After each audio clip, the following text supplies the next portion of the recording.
What's up, everybody? Hello. How's it going, man? Good, you, bro? I'm not bad. Oh, my headphones aren't fitting properly. So, ladies and gentlemen, this is another edition of That's Canon. Canon. I told my doctor about it, and he's just like, "You're spelling canon wrong." I was like, "What?" He's just like, "Well, you're using canon as in canonical." Oh, really? And I was just like, "Yeah." He's just like, "That's with one N." I was just like, "Yeah, but I mean, I think we knew that, but the joke was like, we're playing on it. Yeah. That's canon, and the logo's a canon." And he's just like, "Oh." And then he just looked at me like I was an idiot. But I love my doctor. Dry satire is like, yes. Yeah, my doctor's one of the best. He's really funny. So when I told him about it, he looked really excited for what I was doing, but you could also tell he was just like, "Well, I mean, you're spelling it wrong, so I guess that's what you kids are into." You geeks aren't too smart, are you? Yeah. You're not too bright. It was one of those kind of reactions of just like, "Oh, you're okay. I think I see what you're doing, but I also think you don't know what you're doing." So this is another edition of That's Canon, as I mentioned, here on franklinarmstrong.com. I want to thank everybody for tuning in and checking us out. My co-host today. No, sorry. I thought you were gonna lead me into. Well, it's Dave Colesio.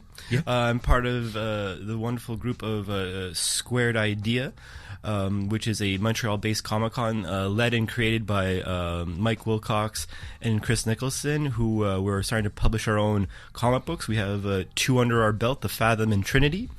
And we're also here to help local artists trying to get into the game and trying to find the resources they need to make their dreams come true, to make their thoughts reality. Make dreams come true. I don't know what song that was supposed to be.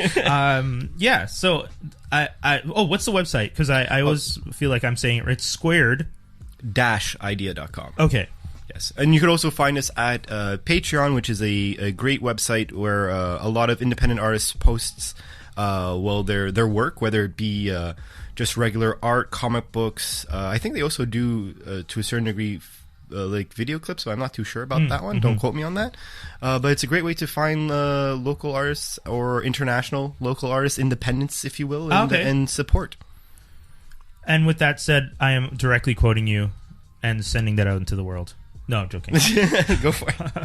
And as some of you may know, I am Brian Doc Holliday, one of the hosts of Geektastic Cypher here on franklinarmstrong.com, and I am 1/4 of the Franklin Armstrong Collective, along with Toby, who is unfortunately not here today, as well as Skin Deep, aka Skinny, aka Action Figgy Skinny, and Jaws D. So that is the full collective, and this is a show. This week, ladies and gentlemen, we are very excited to present episode 3, Chrononauts, Volume 1, issues 1 through 4, from Image Comics, written by Mark Millar, art by Sean Gordon Murphy, both of them co-creators on this wonderful time travel adventure. Starting us off, the elevator pitch. From Mark Millar, writer of Kick-Ass, and Sean Gordon Murphy, punk, rock, Jesus, comes a bromance for the ages.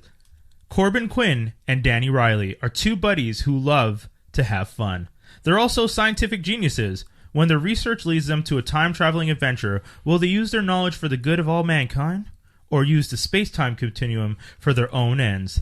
This is the story of man's first televised step through the time stream, and everything going wrong in the process. That was very, did you write that your own? Or No. That's from Image. That's like very eloquently said. Let me see what it says on the back. The back of the because I have the trade here. A satellite is blasted back through time, beaming pictures home to the present day of American Civil War. Now it's time for the first manned mission. From the mischievous mind of Mark Millar, Kick-Ass, Kingsman, The Secret Service, and Sean Gordon Murphy, punk rock Jesus, Tokyo Ghost. That's not as good. It's a nice, long, you're almost like losing your breath trying to describe everything the guy's done before, and then punk rock Jesus. Yeah. I mean, the thing with this. So first off, I am a huge Mark Millar fan.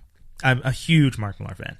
I mean, I recently, at one point, there was maybe a month where all I read was his stuff. Really? I read Nemesis, I read Starlight, I read RPM, I read this, I read Reborn, which I bought, I read Huck, I can't even remember. I read all of them. Everything he's ever written, I read all of them in 1 month. And I was just, amazing. Yeah, the Jupiter's Legacy, Jupiter's Circle. It's MPH, not RPM. MPH is the one that he did with Duncan Figueredo and Starlight and Huck. Yeah, I read all of them because I was just like, Mark Millar. And it's funny enough, I did it the month right before Netflix made the deal with him. Oh, really? Because Netflix now signed a deal with the wonderful Millar and they own Millar. I feel weird pronouncing it this way, but I'm told his name is Millar and it's Millar World. But I feel like Miller World is so much easier on the tongue. Yeah, but then I feel like you're gonna have like lawsuits with that. Oh, if I say it wrong? More like the beer. Oh yeah, true. Miller World. Oh, that's why it sounds so easy on the tongue. I don't drink, but I guess that's where it comes from. You've just been in tune from all the years of ads. It must be. Oh yeah, we're programmed. Yeah, for sure. We know that. We're brainwashed. Yeah, since a young age. Yeah, I know. Since right? TV attracts the children. Yeah. But that's the thing. So I mean, Millar has done no wrong in my eyes so far. That's strong words. And honestly, I honestly feel that way. I think he writes incredible stories. They're always really well thought out, really interesting script ideas and detail, and he world builds. Everything he does, he likes to world build, which isn't something that a lot of writers get to do because... I mean, he's been lucky enough to work with Image so much and Image likes to let people world build by writing their own stories. You know, as fans of DC and Marvel, we tend to read those stories that are anchored to these universes, so they don't get to really explore as much. Whereas Millar World, it's not connected, right? At least I don't think so. I haven't seen a common thread throughout them that connects them the way kids saw Pixar. You know, people watch Pixar movies and they're just like, there's a common thread there, and it's just and then one day someone's just like, actually there is. This is what we've secretly been doing the whole time. Whereas, you know, maybe Millar will come out with that one day, but as I've been reading it, I don't see that in his writings. Well, it's funny because I don't necessarily religiously follow him as you just said, but everything that you said is definitely applicable to Chrononauts. I could say that easily. Yeah. And I will say this, it's actually one of the easiest reads I've had in a really long time. His ability actually to, at least for this one, and I've read a bit of Kick-Ass. A bit? Well, I haven't finished it, unfortunately. Yeah, I know. Have you seen the movies? Oh, of course. Shame on you. But the thing is that I it's just one of those things where it's one of those things where I reverse got to know him. I only knew, I was like, oh, Kick-Ass. Okay, it's based on a comic book. And then, oh, wow, this is actually a really good comic book. Yes. And like, it was like reverse engineered, if you will. Like, yeah, I see what you mean. I'm going from like the chicken to the egg or the egg to the chicken. I don't. Oh, well, it's a whole other debate. That's a whole other debate. But no, for this one specifically, one thing that I will say, for a bit of a spoiler for what we're going to be talking about, his ability to be concise and yet tell out all the details is very impressive. Yes. It's very impressive. I'll give him that much. There's some pages where there's only 5 words written, yet the story carries along. Oh, and it's like a whole, like, it feels like this page represents like years at a time, and you're like, I read it in 2 seconds. Yeah, there's one part specifically that I was reading. This is the elevator pitch, so... usually in this segment we just try to analyze if we think the pitch is well done from and what we think. If we ourselves tried to pitch this, how would we pitch it? So if I was to try and pitch this one, I'm in the elevator with the people at Image and I'm Mark Millar. It's a buddy heist. I'll let you. I know mine, so I don't want to influence yours. Okay. Because I thought about it and I still couldn't get it. So I'm thinking buddy heist meets mad scientist meets greedy. Just sheer greed. Like, I mean, the story starts out with 2 characters who are somewhat yin and yang to each other. One's a really devoted scientist and the other one is... definitely a devoted scientist, but one's like a playboy and the other one... a daredevil of sorts? Yes. One's a daredevil and, you know, he's all about the fame and the fashion and, like, there's one point where he sticks his butt in the camera and whereas the other one is very much like he's sacrificed everything for his science. So they're kind of like the yin-yang. One really enjoys the cake and eats it, like makes the cake and eats it too, and the other one will just break down how the cake is made and analyze it, and the cake will rot and he's still looking at the science behind it. The beauty of the death, you know, like the beauty of the death. That's hardcore. But you know what I mean? Like that's how the characters, and then like the whole story is the whole story. I mean, this is a long elevator pitch, but the whole story is kind of just these two characters and how yin and yang kind of shift and twist and flow. That's fair. There we go. That's how I. That's fair. That's fair. How I would say it is, for me, I if I was in an elevator and I had to tell somebody what I think of this, it'd be more.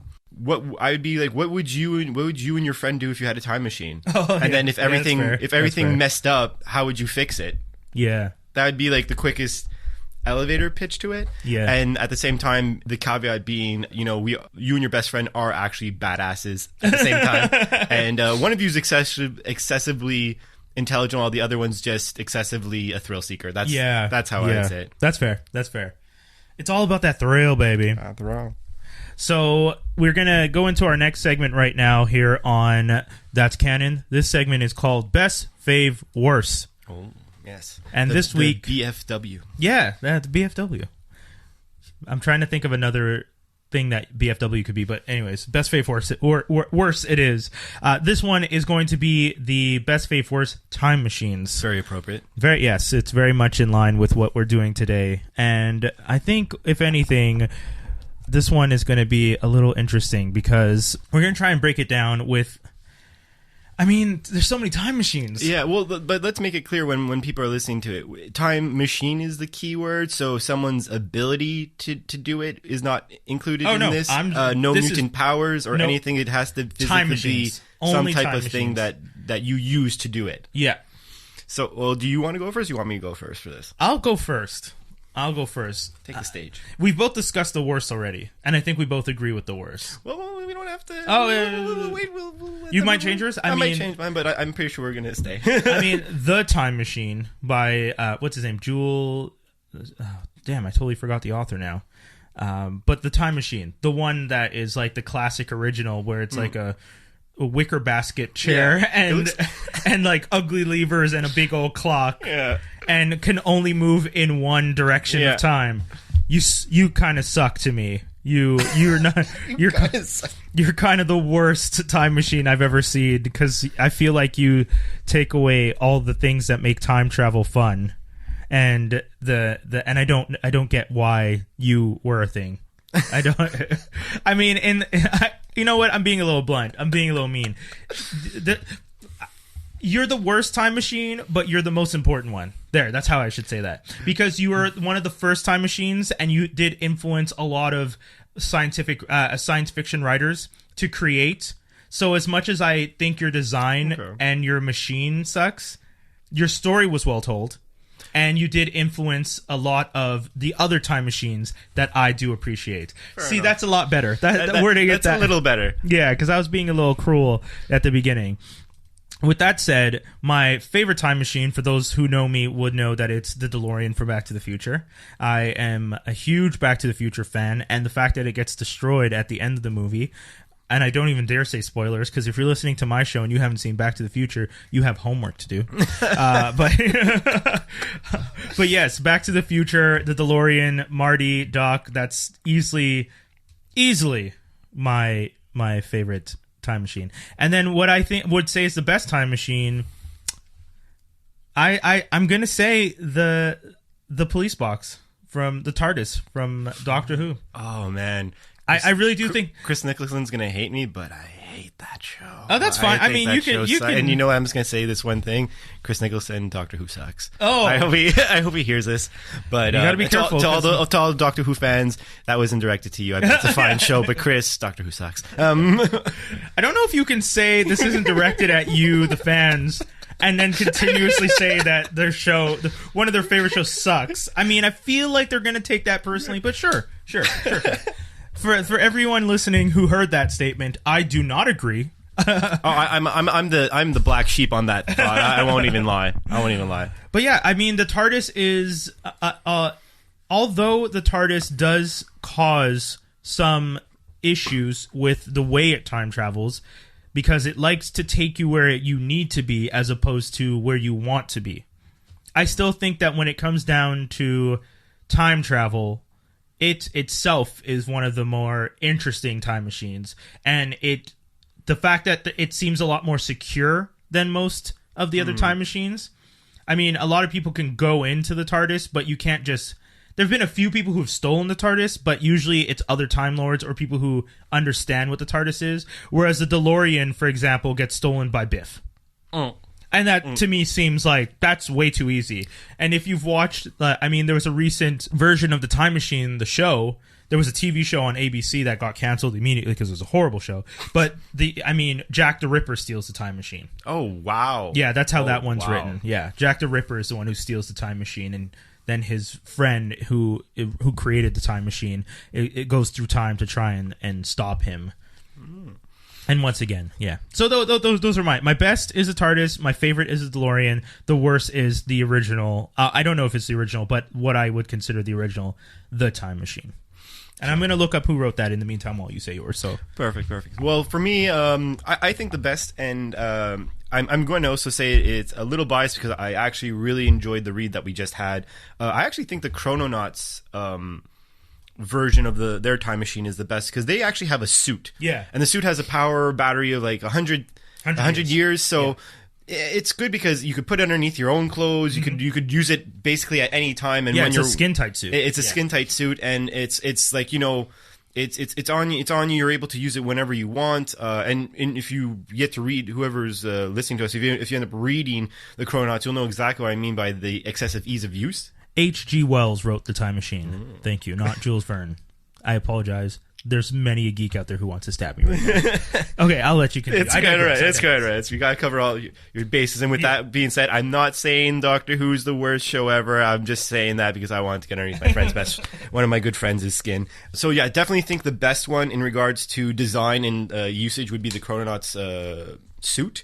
Definitely would have to say my favorite. I completely agree with you, Brian.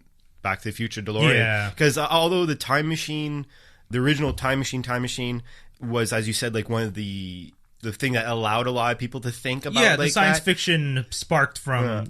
I'd say though I think the most favorite and the most popular one is definitely Back to the Future. I mean, no one does not know about it. No one knows the DeLorean until that movie was made. Like no one. There people were like, "Oh, you mean that car with the doors like flip open?" Gull wing doors. Who cares about that? And then they make this movie and they're like, "Okay, that's the best car ever." So definitely would say that. I will say a notable mention though, and it's not necessarily a time machine as much as it is a manipulation of time. In one of the Batman animated series against when it's Batman going against the Clock King, it's the second episode he's in.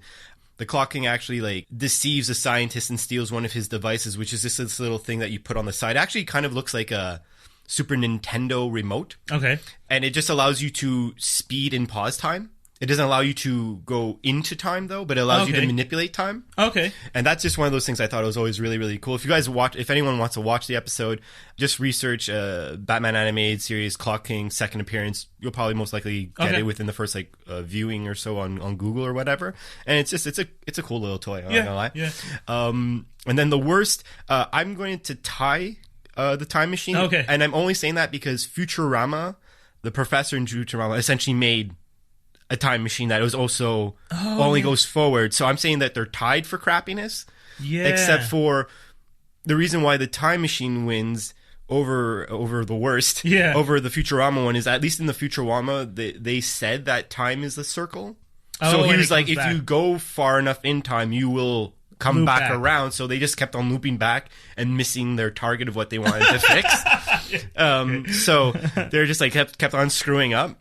But that's not mentioned in the Time Machine, so that makes it also the worst. And like, if you actually see The Big Bang Theory, they at one point Sheldon and Leonard actually buy. I'm not sure if it's the official one or a replica. Oh yes, the chair. Yeah, yes, and you see it, and like you see it in all its ugly, glory, and you're like, you know what, that is not. And then like it has that weird whirlwind spinner thing in behind. It almost looks like one of those game show wheels that you throw around. But I mean, I get it. For us, that's gonna look ugly, and it makes sense that it looks ugly because we're not used to that look. Back in those days when Wells was writing it, it was probably just like, hey now, that's one sexy looking time machine you got there, HG. But for people in the 21st century, it's just like, why do you have a wicker chair? That's my grandma's. Like, did grandma design that? Grandma, why are you designing time machines? That's my sense. That's the only reason I like it. It's like I said, it influenced so many people, but it's one ugly looking time machine. I'll tell you that much. In any case, so that's our segment. That's best, fave, worst. If you guys have opinions on that, by all means, you can always hit us up at A Strong Franklin on Twitter or A Strong Franklin on Instagram, and we also have our Facebook page, which is Franklin Armstrong DOTCOM. So it's facebook.com/Franklin Armstrong DOTCOM. And yeah, so next segment that we go into on the show, and this one is your favorite, the review. Do you want to start us off? What are your thoughts? I mean, you already said it a little bit, but hit us with it. I won't lie. Like, I knew nothing about this. You actually suggested it to the group to read. Yeah, and it was like one my of those, fifth time reading it. Yeah, it was one of those books that usually when we're reading stuff for the show, I have a tendency to be like, okay, I'll read like one or two issues. Wait. Take a few days, skim over them quickly, read the rest of whatever arc we're doing, and then think of however I think about this book. Yeah. This was something I could not drop. I know. The second I started, the flow and how entertaining it is, like this is literally one of the most, and it's one of the most entertaining miniseries I've read in a really long time. And like again, it's not like one of those books where, for example, when we did the Teenage Mutant Ninja Turtles and Batman, how that left off, you were like, okay, well, there might be other versions where they're going to interact again or this and that because it goes off. This is obviously one of those books that this is its own unique story. You're not going to probably, if they did a second one to it, I'd be surprised. I don't know how they would be able to spin that. But if you see it as like one singularity, it is just downright entertaining. Like I wasn't answering. I had phone calls and text messages while I was reading it, and I was just like, "This is too good. These people could wait." And I remember one of my You're best, all on hold. Yeah, basically. And it was really funny because one of my good friends was contacting me, and I just texted him back. I'm like, "I think I've read the best time traveling book I've ever read." So happy you liked it that much. And he's like, seriously? And I literally told him, I'm like, imagine you and me had a time machine and partied and then realized, oh, we've had enough time and we want to fix everything, and we did it, and we end up like coming back home to like a better life. Yeah, it's everything you wanted. yeah. And one-sided. There's other little things about it that I really liked. I really like Mannix because he's essentially, because I was gonna say this feels like The Fugitive 3. Like you have Fugitive, U.S. Marshals, and then you have Chrononauts. I wonder if that was the inspiration, because the artist obviously drew the character clearly, and like how he's behaving is clearly how Tommy Lee Jones was in those movies, right? Yes. His fate's a little. Yeah. A little depressing, but you're like, oh, okay, that's how he goes out. Like, because it's very. Once again, it's one of those things where you kind of get to a moment, and then within the one panel, he's told an entire story. Yeah, exactly. And you're like, what? So his fate is. It's funny because it's like it's appropriate and funny at the same exact time. Yeah. So that was really cool. And one thing the only problem I usually have when it comes to time travel, books or whatever, it happened with me with Lost, the show. It has happened with me with anything I've actually ever read. You kind of wonder, but you're messing around with time. Isn't time supposed to, like, if you're changing something in the past, shouldn't it catch up by now? Yeah. And they already have like little tidbits at the beginning where you're like, oh, this shouldn't be here, this shouldn't be here, and you kind of, as you're reading, you're like, oh wait, it's because you guys have like, you're catching up. Your stories are catching up. Yeah. So it's like, oh, I just placed this here, but I don't know why this Jeep is in the middle of like Saudi Arabia and it's like shouldn't be here, and because of like it's in a temple of sorts, and you find out later on it's like because they were in the temple with they this. left it there. Yeah. So one thing I was like thinking about the whole time, I was like, well, shouldn't the world be different now? And they leave you with like a few issues where they're not answering a question, and then they finally answer it, and the way they answer, I'm like, that makes me completely satisfied. There's a, whether you want to call it a wave time effect or whatever, they answer the question. I'm ripple. Like, yeah, exactly. The whole thing. And I'm like, you answered it. That was my only qualm. Other than that, this has been entertaining, highs and lows. You go through like the emotional spectrum almost with everything for 4 issues to be able to say, I was sad, a little bit fearful for these guys, definitely enjoyed the ride, angry at them sometimes for stupid mistakes they had done. Because Corbin is an idiot sometimes. Like for being so smart, you're like really selfish and stupid. Book smart, but not street smart, it would seem. And the ending to this, I thought was actually very poetic. Yeah. because he's through the whole story. There's two things that you could tell are things that he did not like in life, right? Yeah. He didn't spend time with his dad, who unfortunately passed away. Yeah. And then the girl got away for him in his life. Yes. And she's now so-called marrying the douche lawyer, I believe he was saying, or something like that. How could you leave me for that douche lawyer? Exactly. And then, when... Or scumbag lawyer. Yeah, and when things are hitting the fan, Danny basically turns to him. He's like, so let's just fix everything we did. And, at the same time, why don't you just fix your life? Because, who's going to know? Yeah, exactly. And the thing it's poetic about is that he says throughout the time, he's like, during this book, he's like, I had to dedicate myself. My dad asked me to chase my dreams, and my ex-girlfriend supported those dreams, but because of those dreams, I lost them, So the fact that he's using the time machine in the end to make sure to correct the rights with them. Yeah. I was like, this is... A lot of people would be like, oh, it's a cop-out. I'm like, to me, I think it's actually completely full circle and very poetic, because it's like, you asked me to chase my dreams, and now my dreams are so that now I could just spend time with you. And I think that's very sweet. It is. That was the message that I got, and I was like, that is very, very sweet. And I think that and the other thing is that it made it human. Yeah. Like if I was in that, because that's why when exactly when I said in the elevator pitch, I feel like it's like if me and my best friend got a time machine, what we'd do. Because at the end, you're like, this is exactly something that a human who actually went through these experiences would have done. Yeah. They may have also stolen a bit of money along the way to make sure that they're like millionaires when they're older, but all that aside, they're just like, I'm going to buy Apple. I'm just going to buy a little bit of Google. Or like, in that time machine movie. Oh, Hot Tub Time Machine. That might be the worst. But anyways, sidebar. I liked Hot Tub Time Machine though. But anyways, remember the whole Lugal thing? Yes, he changes. Yeah. But I'd say that's more or less my review. It's an excessively entertaining book. Yes, it's excessively entertaining. I 100% agree. As the one who brought this one to the group, and I said that we should do it. When I did so, I thought of it only because it makes me laugh so much when I read it. One of the things that I really appreciate about the story that Millar wrote is how flagrant they are with destroying time travel and history. I mean, the whole idea, like one of the things that I really like about this story is, and like you were saying, you took two people and you threw them into the situation where they can manipulate history, and they manipulate the out of it. They go full tilt. Oh yeah. There's pages where, there are pages that are just 5 or 6 panels, and they're just jumping through time. And it's just showing you them doing all the most inappropriate things you could do. There's one interaction that is one of my favorites where they're at a casino with Norma Jean, a young Norma Jean. For those of you who don't know, Marilyn Monroe. And they're at the casino playing, I guess, roulette. And Danny turns to Corbin and goes, "Who are you waving to?" He's just like, "To ourselves from last night," marking down the winning numbers. And I'm like, and Danny's just like, outrageous. And you're like, and it just, moments like that just make me laugh, because I'm just like, that's really what it would be like. Like if I got to take my best friend, Mobs, if you're listening to this, if you and I got to take a time machine and go on the most wild and ridiculous adventure of our lives and just go through time doing all the most ridiculous and insane things, this is kind of what it would be like.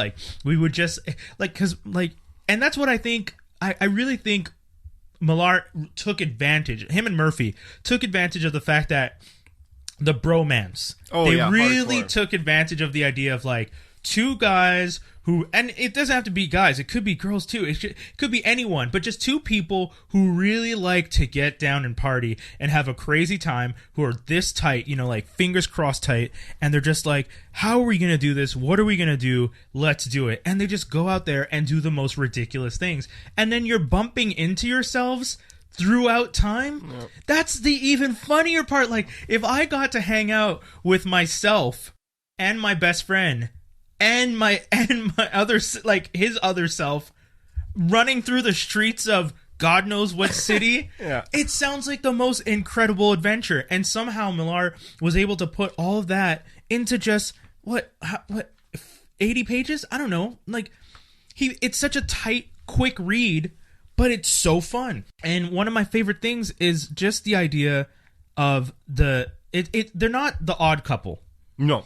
They are on the same couple. Yeah, they're on the same page. That's the thing. They're both scientists. They're both a little crazy, but at the same time, like I was saying before, one of them is very much the scientist. Like Corbin Quinn is the scientist, and you find out, like you were saying, he lost a lot of his life to the process of making a time machine, and he explains it later on. He's just like, I went through my life. I've been paying because at one point things are going awry, and he's explaining why you shouldn't count him out. And he's just like, my dad's an alcoholic. I've been paying the bill since I was 7. I got into MIT at 16. I did this. Never count me out. I'm going to do what I have to do to win. And he tells you that, and you're just kind of like, okay, I guess, sure. But he's motivated, and he's like really about the mission. Like, At first, but also though, because he's obviously someone who's meticulous, right? We could say that he's very meticulous, but at the same time, you could tell that he has a very, I don't know how to call it, a genius party mind, I guess to say, because like when Danny finally gets, because one thing that happens when they first try to do the first time jump, right? It's Quinn goes first, and then Danny follows. Yeah, and then when Quinn goes, there's a problem, and they're like, Danny, we're not sure if we're going to send you. Because, the experiment has failed. And he's like, no, I'm going. Screw you. It's like my best friend. Yeah. Which was actually a really cool part because the interactions basically, that's when you really realize that they're actually really close. Yeah. Because he's willing to give up his life. And it's actually, he's willing to sacrifice. Because he doesn't know what's going to happen. They have no clue what's happened to Quinn at that point. Yeah, exactly. And it's actually one of my favorite scenes because he's telling basically the boss off is you have Mannix, so Tommy Lee Jones has his fugitive moment where he goes literally behind Danny's back. He has his gun to him, and that's when I was like, this is the fugitive. Like, this one little panel is like literally the only thing I saw was Harrison Ford and him in the tunnel there, right before he jumped out. And then he's like, no, I could only do this. And they're like, the other scientists are like, yeah, he's the only one who has the ability and the knowledge. Yeah. And then he just flips him the bird. He just gives him the middle finger. I'm like, this is just great. And then when he jumps into time, you see him like completely like, where is Quinn? Where is Quinn? Where is Quinn? His first interaction with someone's like, he gets stuck in the middle of a fight, I believe. Yeah, there's like a battle going on. He gets hit with an arrow in the leg. Yeah, exactly. And he's like, whoa, what's going on? And then people say, oh, he's English. What's your name? Danny. Oh, we've been expecting you. He's like, what? Yeah. And then like he gets brought to this like new age palace because Quinn's brought technology. And then he starts, and when I'm saying the whole like genius party boy, that's when they start jumping through time to just show what he's done. Yeah. And every era he's basically a millionaire celebrity fame. Yeah. And I was just like, that is hilarious. And he's like, what are you doing? And he's like, well, I'm finally having fun. Yeah. I have nothing to go back to. And that's the thing. Exactly. When you first start reading the story, you realize that Corbin has given up so much to do this. And it makes sense as to why now that he's given up everything to make his dreams come true. And it's funny, it wasn't that his dream was to time travel and to change time. His dream was to prove that time travel was possible. And by doing so, he got to reap the benefits of that work. And unfortunately, the downside was he lost a lot, but he realizes that he lost a lot, so he's trying to take advantage because he realized, I have nothing to go back to. Everything that I loved and cared about, I lost in the process of making this dream come true. Now that I've made the dream come true, why would I not benefit from the dream? And that's where it's interesting, because before he goes through, you can kind of see that he is regretful. Whereas the moment he goes through and he's like been there for 4 years, while Danny in the 8 minutes that there was a gap, Danny was just like, Danny was the one worrying about him. He, on the other hand, was living it up for 4 years. Yeah. I mean, he could have come back at any time, but he didn't want to because I worked so hard to get here. Why would I not have fun? Yeah, and at the same time, it's like, he knows that if he goes back, the quote-unquote experiment is over, right? So example, they're not going to be like, okay, well, now go back in time and have fun. If you're thinking about a scientist perspective, right, they'd be like, okay, so what are we going to use this for now? How are we going to control it? And yeah, you're right, yeah, because it would have been like, here's the practice. We've applied the theory. It worked. You came back. Okay, we're done. Because originally, when the story starts, they're going to 1492 to see Columbus coming to America. That's what the original mission is. And then our buddy Corbin gets thrown off. Something hits him, which that's one thing. One of the few little things I wouldn't have minded, and my one criticism of the story is Millar gives you an amazing adventure, great story, science fiction, but leaves the science really far behind. Like, the science that explains a lot of the stuff is kind of just thrown to the wind. Agreed, but when you think about it, something like that... I mean, Back to the Future at least said, we have a flux capacitor. This is what, Doc Brown worked on this. The TARDIS is, alien technology. Their time machine it's a time machine. Well, 100-year battery. That's it. That's all we... That's what they tell you. They don't go... I admit they don't go into the... They do sometimes use some, like, lack of a better word, keywords to say, oh, this is something that is in the suit, or this and that. Yeah. And I think if it was something that was expected to go on, I think he would have had a different perspective. But the fact that it's like 4 issues, yeah. Are you going... And because I'm assuming that when he was writing this, he had, like, a pretty... I feel like this book had a pretty clear vision of what he wanted to get across. Mm-hmm. So if I'm trying to explain stuff and I realize I'm only have 4 issues, yeah, and I'm trying to create a history for both these 2 guys, specifically one of them, you need to know it a lot in order to get the ending. Yeah. I also have to explain how they're messing up time. Yeah. And then go back and say, okay, well, now people in present day know what's going on, and you have all these moving pieces. Yeah. Something has to be sacrificed, and I feel that the sacrifice was, as you said, like in the science, yeah. And I feel that because of that, it was appropriate only in the sense that how he brought science in it was always very... He kept it simple, stupid. Yeah, for the reader, because like also at the same time, again, you're not like given a lot of time, so it's like, you know what? There's the time machine. You have your battery. We only have 2 of them. Yeah, and there's more. They had enough for a team. Oh, yeah. Because Mannix has a team. Yeah, sorry. And they always had those. Yeah, but it's just that when they were trying to figure out who could go through after Corbin, the most qualified was Danny. True. Yeah. But sorry, you know that there's limited amounts. True. That, yes. So they're like, and the only thing that's really told you is that they have to be intact, which makes sense. Yeah. You can't have a missing piece. Yeah. And which happens when the suits gets ripped or destroyed. So I feel like the amount of science that they put in was appropriate. Had it been, though, something to be, let's say, an ongoing issue, yeah, I would be a bit more needing to know the science. I'm just, for me, the only thing was, because I agree with you that it makes sense that you had to sacrifice something. I'm just wondering, when at the beginning he gets hit by something... But what is it even called? I'm kind of curious now. Well, that's it. He goes through that portal, because even with the suit, you still have to go through a portal. Like, they have this portal, like kind of like a mini Stargate. Yeah. You don't need one to travel through time, but I think that was just their focal point at the science complex where they're building. But when he goes through, initially, he gets hit by something, and the way it's shown is that he is bouncing around the time tunnel or whatever it is. And they don't really explain what hits him or what caused it. And at the same time, Danny, who then goes through perfectly. Because when they show you Danny going through the next time, he just kind of shoots through and there's no interaction from anything in his situation. It's very true, because they just actually call it a wave of some kind. Yeah. Which is kind of weird, because like, for example, when you're talking, if we're doing like a comparison, if you're talking about the Flash, for example, there's the Speed Force, you know that there's elements in the Speed Force, and then whenever there are things that could hit you in the Speed Force, and it's explained though. At least name the... I mean, you don't have to. Maybe I'm nitpicking, but I'm only nitpicking because as someone who appreciates time travel stories, I mean, Back to the Future is one of my favorite movies. I watch Doctor Who regularly. Anytime there's a movie about time travel, I do my best to watch it. Frequently Asked Questions, an amazing movie from Britain that a lot of people haven't seen, but covers time travel in one of the most interesting ways. And stuff like that. All those movies, there's always that moment where you kind of have to at least explain... And like you said, I guess the stupid science, where you kind of just give us the basics. And in this one, that's one thing that they kind of just skip over, which is fine, because the party's so much fun, you don't want to know how the punch is made. Just keep drinking it. Exactly.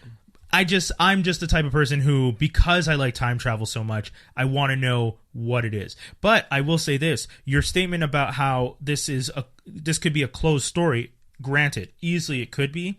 One of the things, though, is I think by doing that, where you don't explain what knocked him off course, you could leave it open to they themselves were the reason that he gets knocked off course the first time if you were to do a follow-up. Because the way they did the story is very much like beginning, middle, end. Full story. You got your introduction, you got all the craziness in the middle, and then you really got a really solid ending where you could say, we're closing this off. Yeah. You could live your rest of your life without getting a sequel to this, and you'd still be happy with the story. Yeah. The only thing I'd say that, and this is if someone really loved the characters per se. The only thing that because like one thing when you have one of these types of stories, you always have that. You know, if you're making a quote-unquote definitive ending, is there anything that would be more? I think the only more, really, that anyone would want would have maybe been another issue. And the thing is, it wouldn't even be an issue. Considering how he was writing it could have been an extra page or two, just to say how their lives ended. Oh, yes. You know, because... wait, like, as old men? Like, how they end? Oh, yeah, because okay. thing is, because let's make it clear, right? You start off the story, Corbin has no life. Because his father and his whole life has been dedicated to the time machine. Yeah. You have Danny, who's clearly had fun, and he's in a romantic relationship of sorts with a 5 days. Yeah, he's like, I love her. You know, I think they say he's going to marry her. No. He says, I'm going to marry that girl when I get back, and then as soon as he catches up to Quinn in the future or in the past, 1504, I think is what they go to. And Corbin's trying to convince him to throw it all away and just hang out with him and have fun. And he's like, what do you have to go back to? You've been dating that girl for 5 days. And Danny's line is 4.5. like as if that matters. Like whoa, let's not get too crazy now. I'm not senior citizen here. You know, like it's 4.5. Even though like half an hour before he was saying, I'm gonna marry this girl. Yeah. It's great. It's hilarious. But with that being said, like the ending is okay, dad's alive because obviously he fixed that. Now he has not only the girl of his dreams, but he has kids. He has a kid, which is like I'd assume that's one thing. The only thing I guess was the time traveling thing. I was like weirded out. I'm like, is that gonna break your brain getting all these random memories of kids? I mean, it depends. Are they going to apply the time traveler's logic of you come back and you don't know? Like if you watch the show Timeless, for example, when they change time and they come back and everything's changed around them, they still remember the world as it used to be. Okay. And then they kind of just have to fake it till they make it. All right. So, I mean, in Timeless, it's hilarious because the girl comes back, the lead character comes back and she's engaged. Oh, man. And she doesn't know this man. She's engaged and her sister's missing. Oh, wow. And so she's now in a completely different timeline that she's ever known. She has pictures where she's been on vacations with this man. She's gone on dinners with him. Her mother loves him. They all get along well. They usually spend time together. And you're just sitting there being like, I have no clue what any of this is. So you fake till you make it. And I feel like these guys, also these partiers, are more than happy to fake it till they make it. Oh, I got to figure this out? Sure. but I guess the only thing I was trying to say is like, so you have that, and in regards to wanting more is that, so now when you get back, Quinn has everything, and then Danny, he's going to go, quote-unquote, marry that girl, but that girl now has kids, is actually married to Mannix? Yes! So you're just like, the slap in the face is great. It was one of the best moments, because that middle finger at the beginning to like, screw you, Mannix, till the end where Mannix gets your girl. With kids. Poetic justice, man. It was so well done. Because usually in these stories, it's that at the end, the heroes get everything. Yeah. And especially in a story where it's like, if you're supposed to connect with these bros, these like amazing science bros who are going through time, you want them to get everything. And then at the end, you get to it and you're just like, Corbin gets everything. And Danny's just like, oh man, I lost the one thing I almost cared about. But the one thing though that you do feel is like, it's all right. Yeah, like, exactly. You're just gonna find another girl, and maybe you'll make it to 5. And then there's also another joke because Danny says to Corbin before they leave, don't worry about Rachel. That's the girl that he lost. He's like, don't worry about Rachel. When you come back and we're science like geniuses, we're gonna have all the co-eds from here to Timbuktu. And then he comes back and he's lost all the one girl he was seeing, and it's just like, Oh, but then at the back of your head, you're also thinking, yeah, but buddy, you're gonna have all the girls from here to Timbuktu because that's what you wanted. You said to your buddy, "This is what's gonna happen." Now you come back, this is what's gonna happen. So, I mean, this was a long review because we both really loved it. It was honestly, I would be surprised of someone not really enjoying the book. Yeah, I could see someone saying like, because example, I have a friend, he can't stomach any time travel stuff because for him, he's just like. You go in the past. You fly to you kill a fly. Butterfly. For all you know, you've killed like half of Asia. So he's someone who can't separate himself.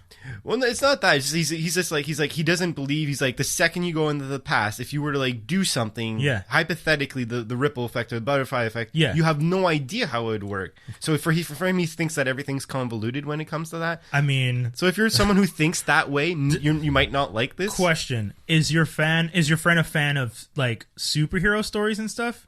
No, he's like a general nerd, I guess you could say. He just has like a prolific like. Because I feel like he's not too much with the time machine stuff. Okay, because I feel like if I can read comic books where there are worlds where people can fly, shoot lasers from their eyes, speedsters, ice breath, some guy's parents die in an alleyway and he turns into a bat. I think I can get behind time travel as a concept. But it's not the craziest thing. But I'm just saying... Infinity stones that let me do anything? You don't say. Wait, but time travel, I draw the line, buddy. Well, that's it, right? Yeah. So, I mean, I'm only putting that caveat because like I already know what my... And I'm pretty sure everyone who's listening, they know what I'm going to say as my final review for this, which is... I'm not going to spoil it, but it's obviously to pick up the book. Yeah. But, with one of these things, it's... If you're a stickler about that, that's the only way you'd not enjoy this book. That's fair. I agree with you. Yeah. Because that or you're soulless on the inside. Yeah. And on that note, I think that's perfectly where we end the review. Yeah. We're going to jump into our next segment. This segment is called Non-Canon, and this is a segment where we take characters who are from any possible different universe, and we put them together in a grudge match. Yes. And we team up two characters that definitely probably should never be together. And have them team up. So this is why this one's going to be super interesting. This one is not themed with time travel, but it is something we are very excited to bring to you. Hellboy and Judge Dredd versus Punisher and... The demon Etrigan, no? Yeah. Gone, the form of man. Oh, don't... beware the form of Etrigan. Exactly. Yeah, something like that. So, yeah, I mean, the one thing... First of all, I love this because one thing I liked about this combination is... I think it's really appropriate. I think it's like really... It's really getting the essence of what we want. Is like everyone's not from the same universe, but yet somehow everyone's kind of like a different version of you selected this one, and I think you definitely saw the mirroring when you did Judge Dredd and Punisher, and you did Hellboy and Etrigan. Like I see what you were doing. I get that because as soon as you put it in, I was like, that's an amazing duo. Like those and that came out completely naturally because I was just thinking there because I was like, who would be good with Hellboy? And in my head I was like, well, the art style of Dredd is cool, and like I was like, okay, and Dredd has been with other mix-ups like Batman and whatnot, so I was like, okay, that's cool. And then one of my fantasies has always been what would happen if Judge Dredd and Punisher duked it out. It's always been one of those things like who would really survive. And at the end I was just like, who would be this other person? And I think I was randomly looking at stuff online or whatever, and I saw a picture where he was there. I'm like, of course. Like, how does this this makes perfect sense. That being said, how do you want to tackle this? Do you want to go from team to team? Because I mean, if anything, I'm going to break it down team to team. I mean, I'll do it right now. The team to team thing, Etrigan and Punisher and Hellboy and Judge Dredd, neither of those teams are going to get along. But that's I have the opposite. The thing is, I'll say it this way: they won't get along, but they'll respect each other enough to work together. Fair, because that's what I would say. Sorry, go on. Because I don't think Etrigan and Punisher are both strong personalities, and they're both alphas. Definitely. And Hellboy is jokey, but he also knows what needs to be done, or at least always feels like he knows what needs to be done. And Judge Dredd is Judge Dredd. Like I am the law. Like I am the law. Exactly. So so I feel like with Hellboy, if anything, Judge Dredd and Hellboy might work best because Hellboy might just be like, "Sure, you're the law," and like kind of chuckle and just let him do what he has to do. knowing full well that he's way more powerful than him. Just like, sure, buddy, pat on the head. Like, you're the law. You're the leader. Yeah. For me, I actually think that I agree that they wouldn't get along probably on a personal level, but I think that the teams would actually work very well with one another in the sense of like, what is Etrigan and Punisher both known for? Not giving a shit about how many people they have to kill to get the job done. True. Like, Punisher will go into a room. If you say no, he does not mind wasting the entire room. Etrigan will go into the room and burn it to you say no in your head and then burn it to the ground. Yeah. Whereas Hellboy and Judge Dredd they both have the same, like, we have a mission, we want to get it done, I don't want to kill you, but if you make me have to, I will kill you. Yeah. That's very obvious with Judge Dredd because he's like he's more of the, you get a chance, no baseball here, you get the chance, and if you screw up, I'm going to kill you.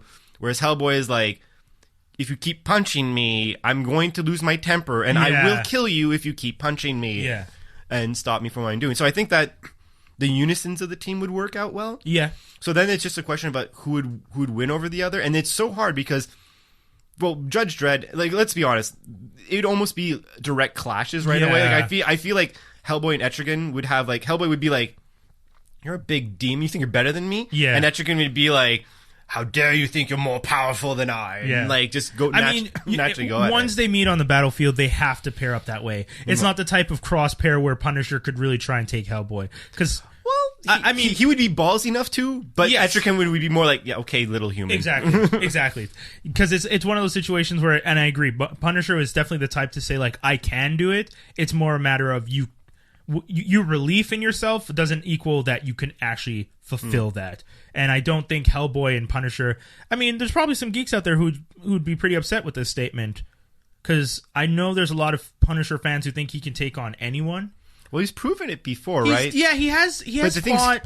It's when he's prepared to. And I feel like with these matchups, it's always a situation where people aren't prepared. Yeah, it's like we're game masters and collectors tossing. It's like Mojo World, right? Yeah, exactly. Or just throwing people into it, and you're on this team, and you're on this team, and we're throwing you against each other. That's my belief when we're going into these things. So there is no prep. There's no like, I know who I'm going to be. True. Yeah, that's why Batman might not do well when we bring him in eventually. Right, eventually, which is going to be a long eventually. Because he's always around. Yeah, he's in everything. He's just like Wolverine. It's hard to put him in stuff because he's in everything. Fair. So the other thing, though, is that Hellboy and Etrigan are very equals because, for example, Hellboy cannot be burned by anything. Yeah. And Etrigan, that's one of his powers, is that he gets balls of flame, of hellfire to throw. Yeah. So it'd really be... The thing that's cool about this is not... I think it'd be a bit more strategy over actual... can I beat you up? Yeah. And with that, it's also a little weird because, like... It also depends. Like, Hellboy is someone who is quick to learn. Well, Etrigan and Hellboy are both magical creatures and whatnot. Yeah. Hellboy's able to adapt a lot on the fly, and he's able to learn specific magical languages and stuff on the fly, I found out. And when it comes to Etrigan, the only question is if the Judge Dredd or Hellboy were at all privy to the information that if you said certain words, you'd revert Etrigan back to his human form. That's what I was just going to say. Then I think it's really one-sided all of a sudden. But I don't think that they in our scenario. He has to say it. No, because people could take him over, right? Like, I don't know if you remember this, but there is a way that people could actually. Simon Blood can say to change into Etrigan. Jason Blood, sorry, can change into Etrigan. Yeah. But if you have certain things, it's even done in one of the Batman animated series shows that someone takes either cauldron. I forget what the exact item is, but. An item that's linked to Etrigan, and because he owns it, he claims it, and all of a sudden, like, he controls the demon. So if at all Hellboy or Judge Dredd were privy to that information, I think it'd be one side. But again, considering we're gladiator styles, that wouldn't be it. Once again, what you're describing is prep. So in a no prep situation, you somehow have to trick Etrigan into saying it. Yeah. Which, if he's smart... He doesn't tell you There's no way you find that out. There's no way he says it. He doesn't even come close to saying that. He literally just keeps threatening you and throwing fireballs. Yeah. I mean, in the situation, I think Punisher and Etrigan win over. And I say that because Judge Dredd, I don't think Dredd would like you said, Dredd likes to give a chance, and Punisher doesn't give chances if he knows that it's life or death. And I think he'd pick that up in the fighting. Dredd? Punisher would pick up the fact that Dredd does that. Exactly. And would take advantage of that moment. Hence why I think in this scenario, Punisher and Etrigan get an advantage for the fact that Punisher is more ruthless when it comes to situations like this. Whereas Dredd, who, Judge Dredd's mantra really is, I am the law, because his approach of things is based on what you deserve. He doesn't it's not like he wants to go around and just kill everybody because it's fun and games. You, as criminals, have done something wrong and he is out to get you. If you're a regular citizen, he's not just going to be like, well, I'm going to kill you because I'm doing this for fun. And I think that pause in the scenario where he's assessing Mojo World or wherever we're putting them in the gladiator situation, Punisher, who is really quick, Judge Dredd's quick as well, but Punisher, who's going to be really quick with it, is going to be like, I see what's up, I got to do what I got to do to survive, I have to get back and continue my job. And he's not as much about law and justice as much as he likes to tell himself he is. Yeah, he's about revenge and a chip on his shoulder. Yeah, he's a vengeful bastard. Yeah. So that's why I think if I'm going to give mine, I say Punisher and Etrigan win it over, only because Punisher gets the advantage over Judge Dredd for not taking as long to assess and just know, I got to kill people. I don't want to say that it'd be a stalemate, but I find it's almost a stalemate for me in my brain. But the one thing I would say, because I think all your points about the advantages for Punisher and Etrigan are completely exactly what I was thinking. The only advantage that I'd say Judge Dredd and Hellboy have over them is Judge Dredd, assuming that he's beamed right when he's just like he's just taken out of his world. He always has the exact same stuff on him. Like, he always has the same gun. The gun has the same bullets. Yeah. So he's always prepared. He knows what he has. Yeah. He's used to always working with exactly with what he has. Whereas Punisher would usually, if he's going to go against something like the Hulk or something like that, he's like, okay, I'm going to get my rocket launchers and this and that. So I think Punisher would have to need to adapt a bit more, because it's like, what did I get to bring with me? And then Hellboy, the one thing that you have is, and this is me not knowing enough about Hellboy, how much can he tap into the fact that he's the son of the devil? How much powerful is he to Etrigan? But at this point in time, you can say that maybe there might be an experience factor here. Because whereas, again, Judge Dredd, he has a tendency to deal with lowlives. Yeah. Whereas Punisher has dealt with, he's dealt with lowlives, but he's dealt with Hulks, Spider-Mans, Iron Mans of the world. Yeah. Him fighting Hellboy is considered another day on the job, whereas that's a good point. Judge Dredd it's not normal to fight Etrigan. Yeah, that's true. And then at the same time, Etrigan and Hellboy both have experience, but I feel like Etrigan has more experience in battle than Hellboy does. Yeah, because Hellboy was kept in a facility. Exactly, right? Yeah, he's a child to himself to a certain degree. He's like a overgrown teenager sometimes. Yes. So it also depends what time in Hellboy's life you're taking. So even if you took Hellboy at his most, he's been out in the world the longest, he still was in a facility for a long time, whereas Etrigan is thousands of years old. He's immortal. And he's been fighting since he's been essentially created. So I actually, by saying that, I completely agree with you. It's the Punisher and Etrigan. I didn't even think about that aspect, but you're right. That's true. Taking into consideration Etrigan's longevity and just how long he's been doing it, he does have an advantage over Hellboy in that way. Yeah, so I actually completely agree. I think it's Etrigan and Punisher over this one. Yeah. Which is a little bit sad, but you got to choose. Yeah, Judge Dredd and Hellboy are two. I mean, we're saying they would win, but we're not saying it'd be an easy fight. Oh, no. This is very, at the level. It's like, what's that show? Deadliest Warrior or whatever? Yeah. I'd love for them to make little anime of that. But no, definitely Punisher and Etrigan. Okay, we agree on that one. That was Non-Canon. We're moving into our final segment on the show. This is Final Thoughts. This one, once again, for those who have forgotten, because if you have, you're crazy. But it's time travel, so you can always rewind to the beginning and re-listen to the whole thing. This is episode 3. We are covering Chrononauts, Volume 1, issues 1 through 4. It's the entire run. Written and created by Mark Millar and Sean Gordon Murphy. Art by Sean Gordon Murphy. Final thoughts? Just pick up the book. Pick up the book, guys. Don't even take the time to pick up the book. There's honestly, unless you're a stickler about timepieces. Yeah. If you've ever partied in your life, if you've ever made a mistake and like wondered if you could have spent time with that one person or gone back with that one girl or one boy, depending on your perspectives, it's just fun. Yeah. It gives you everything that you need in a book. It lets you live out what your time traveling fantasy would be without actually time traveling, because it really is, like we said earlier, it's really what I would probably like with my best friend. I mean, less drinking, because my best friend doesn't drink and I'm not much of a drinker. Probably no gambling, but there'd be a lot of just witnessing interesting things and interacting with interesting people. Like, that's my thing. When I think to myself, like, what would I do in this situation? There's a lot. I might throw some of those parties. Yeah. I'm definitely doing some stock market investments. I'm doing the whole becoming a rock star, because that's that's one of his things, right? The Morrissey scene is amazing, like guys. Stealing like amazing songs. Like, write it this way. He wrote the Beatles. He wrote Harry Potter, and he created Breaking Bad. I think he's a genius. It's like, what did you do to the timeline? Like, I'm telling you guys, I know we've spoiled it quite a bit by in this episode, but even by spoiling it, like you said, it doesn't take away. I myself read this online, went out the next day and bought it.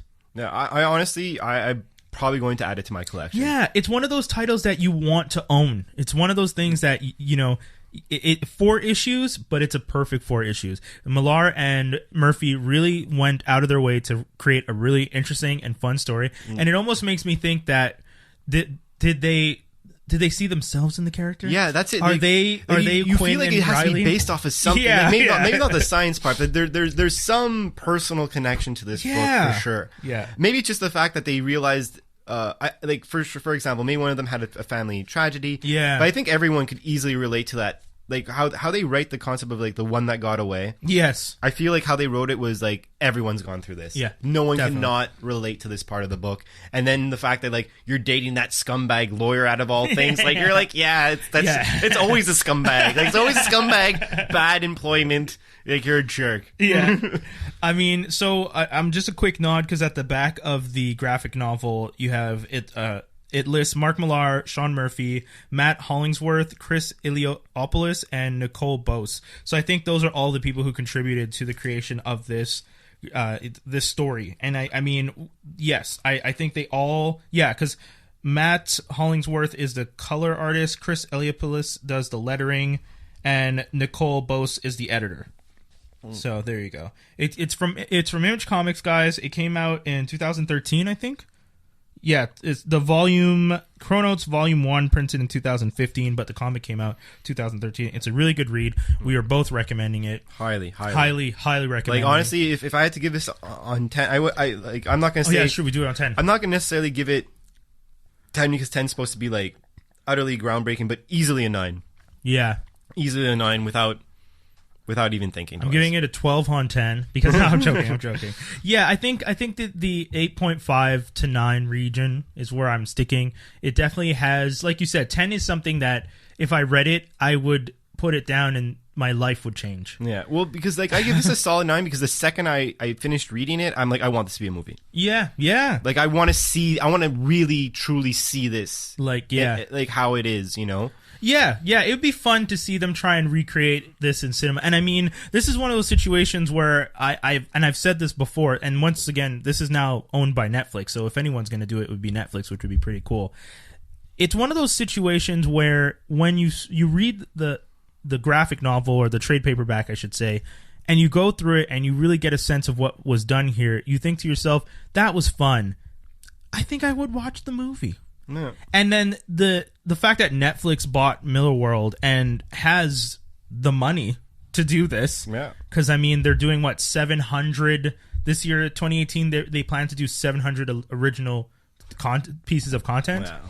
But then again, like I mean, Netflix is like a behemoth, stupid money. Yeah, stupid. Like they are the equivalent of like Google. Yeah, they're up there in their industry, right? Like. For someone who is like, it's never going to kick off $8 a month or whatever. It's like, yeah, we're taking it over, bitches. Yeah, so guys, that's our final thought. We both recommended, 8.5 and a 9 on 10 from both of us, and I really do think you guys will enjoy it. So, yeah. I'm sorry, I was just gonna give like a little shout out to Toby actually. Maybe dedicate this episode to his new niece and or nephew. Yeah, that's true. Coming because that's why he's not here unfortunately today. So. Yeah. It's the busy life of an Adonis. Yeah, the Adonis.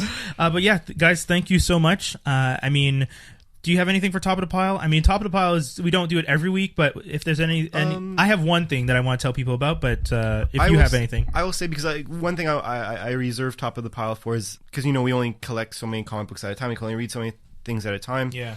But one thing I have read recently that I think is really good, Hal Jordan in the Green Lantern Corps. Has been a lot of fun. There's been a lot of changement. That's not even a word.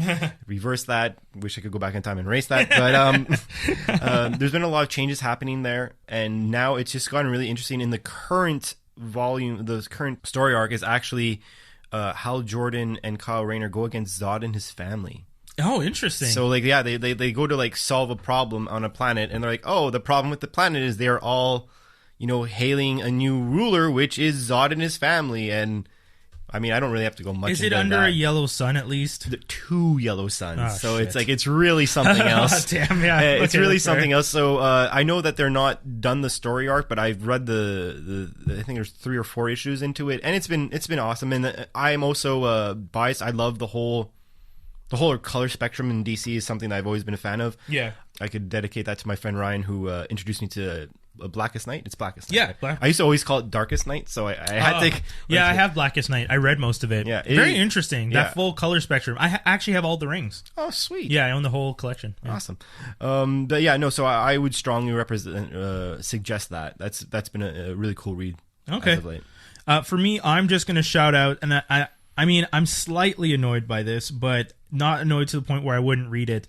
So I've talked about World of Wakanda before, written by Roxane Gay, which got canceled, which was quite unfortunate. I thought they didn't give the character, the writer and the characters a chance to really explore what they wanted to do with the story. So I think that was kind of unfair.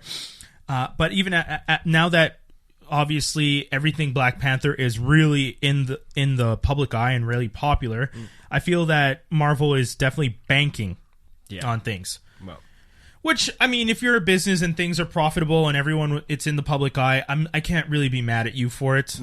But for me, it just kind of sucks to see that they took it away from Roxane Gay, canceled the series after only 3 or 4 issues, and then they turn around, and now because the Dora Milaje are so cool, it's cool to hand it over to Nnedi Okorafor, who is going to be writing the World of Wakanda as crossovers with the Marvel Universe. I mean, they're in the Marvel Universe, but crossovers as in they're leaving Wakanda. The Dora Milaje usually never leave. One of the things that is kind of, for anyone who's listening to this, I mean, as you understand Dora Milaje in the movies, they're not the same in the comic book right now. I mean, you have the Midnight. I'm trying to remember what they're called. I think they're called Midnight Marauders. Midnight. I'd have to look it up. But Ayo and Anika are not Dora Milaje anymore. Okay. So when they say within World of Wakanda, as much as this is being promoted as a Dora Milaje leaving Wakanda, they're not Dora Milaje anymore. They've created their own group, and they are going to be going into New York to help out with other stories. Oh. So June 27th, we're going to be getting the first one, which is a crossover with The Amazing Spider-Man. Then we're going to get 2 more. It's going to be World of Wakanda, X-Men, World of Wakanda, Avengers. Oh, nice. And all 3 are being written by the writer, Nnedi Okorafor, who, yeah. I mean, once again, I don't like the fact that it's being pitched as Marvel's latest plan for the Dora Milaje, Wakanda Forever, Amazing Spider-Man, because those characters aren't Dora Milaje, and if they are going to be changing the story, they'd have to write it into Ta-Nehisi Coates' version to bring them back into the Dora Milaje, which would undermine everything that they've worked on in the story so far. Because there's a lot of political, social, economic references as to why these decisions were being made for them to step down from that position, and I feel like they would be doing them a disservice if they went about it that way. In any case. Yeah. So that's my kind of top of the pile. Keep an eye out for it, June 27th. And then, yeah, that's it. That's all. Sure. that's the show, guys. Well, thank you for listening in. Of course, yes. It's always a pleasure talking comic books with you, Mr. Brian Doc Holiday. And Dave, always a pleasure. And once again, guys, like we always say every week, check out squared-idea.com. Please do. If you guys are interested, if you're writers, if you're creators, if you have ideas, if you're looking for guidance, these guys have gone through it so that they can help you do it better in the next phase. That's a very nice pitch. I mean, that's what it is, right? I mean, when I sat with Chris and Mike the first time, they pitched it to me as we're going through it now so that we can help people avoid some of the traps that we fell through. Mm-hmm. And I think that's amazing. It's the same way that I wish I could do something like that for podcasting and college radio, but unfortunately don't have the time. But these guys are doing something amazing. So if you're interested, hit them up, squared-idea.com. I mean, all the info's on the website, right? All the info's on the website. And again, we're on Facebook. I know Mike and Chris have set up Instagram. Yeah, I'm not on that just yet. And again, you could always, if you want to just dive into it right away, you could go onto Patreon. And again, if you're just someone trying to even get out there and you're like, where can I just post my stuff? Patreon's the thing. Another little advice I'd always give to anybody: just remember, it's not an idea until it's written down. It's very, very important. Yeah. And if you want any kind of early insights about us, you can actually go on to Geektastic, one of your older... Can people go back to old episodes? Yes. There's an episode that we did, Geektastic Cypher, where we interviewed the three gentlemen. And that's on FranklinArmstrong.com. If you guys are interested, I would say just subscribe to Geektastic Cypher. Geektastic Cypher is now available on iTunes, iHeartRadio, TuneIn, Google Play, Overcast, and Stitcher. Amazing. We're on all of those platforms. Yeah. So if you guys want to check out Geektastic Cypher, that you can check it out in any one of those places to listen to the show. You can always go to FranklinArmstrong.com. The episodes are always listed there as well. And That's Canon also has its own page. Our first episode is up right now, and these episodes will come to follow in the coming weeks. So yeah, guys, thank you so much for tuning in. Once again, FranklinArmstrong.com is the site. I would recommend you guys check us out on Instagram and Twitter at @AStrongFranklin. That's the official Twitter and Instagram account for the full FranklinArmstrong.com site. So it covers both That's Canon and Geektastic Cypher. And if you want to hit us up on Facebook, that's Facebook.com/FranklinArmstrong. DOTCOM. And one of the things that I found out recently this week, which I'm pretty excited about, and I hope it works for everyone this way, if you Google Franklin Armstrong, we are the second thing that shows up now. Awesome. FranklinArmstrong.com. That's good. I know. I didn't. Good. I don't know what it is. We didn't do anything. I wasn't anywhere. Like, I know usually if I'm searching for Franklin Armstrong and I do it from work and someone else at my work searches it, I guess the IP addresses might... I feel like those searches kind of get pushed together. So, okay. But this was like somewhere completely unrelated to anywhere I'd ever been before. And I was with someone that I speak to on a very few occasions. And I just asked them to look it up, and they looked it up, and we were the second. And I was just like, oh, that's awesome. So great. If you can't find us, just Google Franklin Armstrong, and you should find us right there. So that's the show, guys. Thank you very much for tuning in. We are out for the day because we're going to go do some things. We're going to go party and be cool people. Yeah, with minus the time travel. Yeah. But, so we will experience the hangover. Yeah. So for all of you guys listening, we'll be back in the near future. Take care. Have a good one. Ciao.